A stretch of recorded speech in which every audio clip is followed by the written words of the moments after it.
Bonjour et bienvenue dans l'épisode numéro 82. Aujourd'hui, on va s'occuper de monter tout ce qu'il faut, d'assembler du moins, pour meubler cette chambre. Et on va commencer par monter la marche, parce que je vous avais dit que je voulais mettre une petite marche ici et la recouvrir avec les plinthes à ce niveau-là et remettre du stratifié par-dessus. Donc j'avais pas mal de morceaux de bois qui traînaient, donc j'ai fait toutes les découpes avant. Le bois est pas joli, mais on s'en fout, je vous l'ai dit, de toute façon, tout sera recouvert. On va commencer par monter tout ça en accéléré.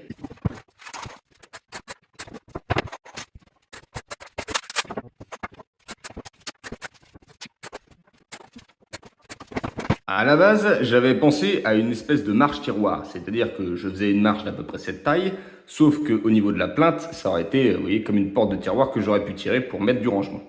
Sauf que j'ai eu la flemme et j'ai vite changé d'avis. Et de toute façon, comme c'est un assemblage de bois qui n'a pas spécialement de valeur, rien ne m'empêchera un jour de le démonter et de faire vraiment une marche tiroir, si vraiment un jour j'en ai envie. Maintenant, reste plus qu'à habiller tout ça, je vais faire ça en off et je vous montre le résultat juste après. Bah ouais, parce qu'avec tous les accélérés qui vont suivre au niveau du montage des meubles, vous allez voir, il va y avoir de quoi meubler tout ça. C'est marrant ça, meubler la chambre, meubler l'épisode. Eh bien bordel, on a l'impression qu'elle a toujours été là. Ça vient habiller un peu plus la pièce, et pour le coup, eh ben, je suis satisfait. Maintenant, il est grand temps de passer au montage du dressing. J'ai donné à ChatGPT l'aperçu de ce que vous voyez juste ici, et je lui ai demandé de m'incorporer un lit en plein milieu et un dressing en pont au-dessus de lui. Alors, ne prenez pas en compte le luminaire au plafond puisque ça, ce n'est qu'un détail, ça ne ressemblera certainement pas à ça. En revanche, hormis le fait que le dressing que ChatGPT m'a fait va jusqu'au plafond et passe, on dirait, enfin, prend la forme de la poutre, ça ne sera pas tout à fait ça. Mais dans l'idée, eh ben, c'est exactement presque ça. Je ne sais pas si on peut dire exactement et presque dans la même phrase. Enfin bref. Donc bien évidemment, aujourd'hui, il n'y a rien pour la simple et bonne raison que le dressing est commandé mais n'est pas encore arrivé. Donc moi, je patiente. Et pour vous, c'est tout de suite. Ah oui, j'ai déjà le lit. Mais je veux d'abord monter le dressing avant de redéplacer le lit. Parce que si je déplace le lit maintenant et que le dressing n'est pas là, et bien comme vous pouvez l'entendre, il y a de la résonance dans la pièce. Donc s'il y a de la résonance dans la pièce, tu te doutes bien que quand on dort, on respire. Et quand on respire fort, ça résonne. Si ça résonne, ça fait mal au crâne. Si t'as mal au crâne, t'es pas bien. Si t'es pas bien, tu fais plus rien. Putain, il fait tellement chaud, je suinte de la gueule. One eternity later. Et après 3 semaines d'attente, ça y est, c'est là. Je vous pète dans un coin et puis on est parti pour un accéléré du montage du dressing.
Eh ben bordel, ça donne chaud. Mais ça résonne 2 fois moins.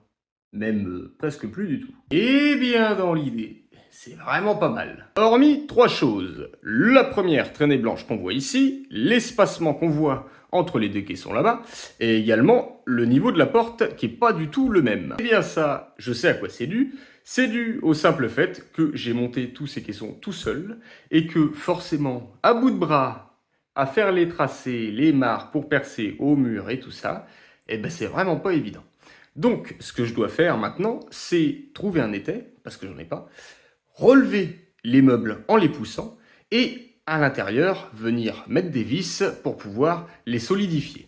Et qu'ils se tiennent tous entre eux. Comme vous avez pu le voir, ce dressing est fonctionnel du côté de madame et fonctionnel du côté de moi-même. Il me reste encore 4 étagères à mettre. 1, 2, 3, 4, une dans chaque placard en plein milieu. Et à la base, j'avais 2 grands panneaux qui sont aussi grands que les portes des 2 colonnes, qui devaient aller de là jusqu'à là-haut, le long de la colonne, justement pour que ça soit noir total. Sauf que j'ai commandé le dressing avant d'installer les surplaintes, et du coup, j'avais plus la place de les mettre, ne serait-ce que entre les colonnes et les casiers. Mais ça ne veut pas dire que ça ne va pas servir pour autant. Je vais effectuer une découpe dans une des planches pour la mettre ici, et dans l'autre pour la mettre là.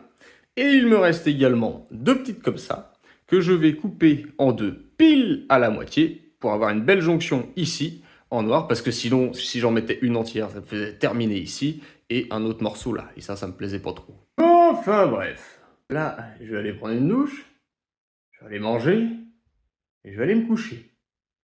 Et pour vous, eh bien la suite, c'est tout de suite. Maintenant, je vais m'occuper de ce qu'il y a au-dessus de ma tête. Parce qu'une ampoule simple traditionnelle, ça fait pas très joli déjà, et puis, à part éclairer, ça ne fait pas grand-chose. Et en même temps, on lui en demande pas plus non plus. Pour allier praticité, fonction principale, esthétique et technologie, j'ai acheté un ventilateur de plafond. Parce que c'est vrai que tous les étés, madame, elle va installer le ventilateur parce qu'il fait chaud, forcément. Je l'assemble, je vais couper le courant pour être en toute sécurité, je l'installe et je vous montre ça. Eh bien, il est vrai qu'au début, j'avais un peu peur que ça passe pas à cause de la poutre, mais tout compte fait, il y a de la marge. Alors bien évidemment, il est connecté avec les 2 interrupteurs qu'il y a de chaque côté.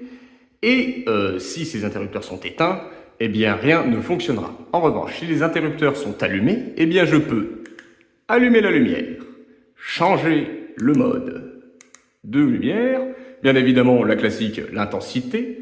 Je peux également faire un effet vent. Il fait un petit bruit quand il s'allume, donc là je l'ai mis en off parce que fait chier d'avoir un bruit à chaque fois que tu allumes la lumière. Et tu peux lancer le ventilateur, tout en augmentant la vitesse. Et je peux vous dire que ça va être génial parce que le lit va être juste en dessous, ça va être parfait. Il a même un mode minuterie.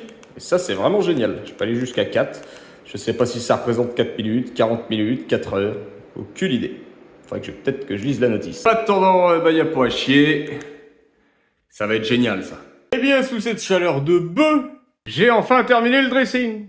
Au-dessus, pour retirer les casiers et que tout soit le plus droit possible, eh bien, je suis venu mettre des crochets, alors soit directement dans les rails au plafond, soit directement avec des chevilles spéciales plafond. Bon, ça fait pas très très joli, mais à l'avenir, on pourra toujours venir mettre une planche noire ici pour cacher. J'ai installé sur les placards des petites pressions, comme ça, pas besoin de poignée, tu le fermes et tu l'ouvres comme tu veux. Et en dessous, j'ai installé les planches revêtues de noir, comme les portes. Maintenant, il faut s'attaquer au démontage et au remontage du lit. Peut-être faire un petit coup de propre avant parce que ça fait du carton mine de rien.